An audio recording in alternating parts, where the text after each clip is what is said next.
100-meter race is on its way. Atoy for us. Ideal View down on the inside. Then followed by Easter Hit racing in fourth. Lower Keys Tower. Then followed by runner number 4 Easter Hit as they race towards the half-mile pole.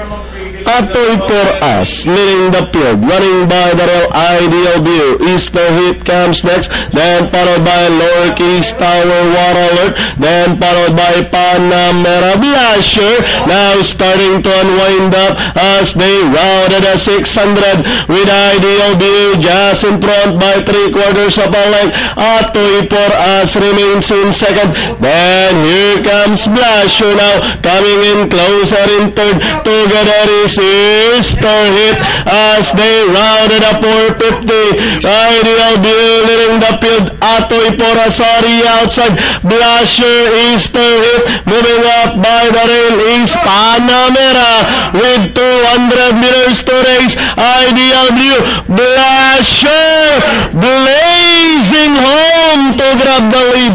Now we have Blasher takes the lead by about a length and a half, and finally the horse of Mr. Hubert Young, Blasher. Then comes Ideal View. Atoy for us close between Easter Hit and Panamera. Then comes War Alert and Lower Keys Tower.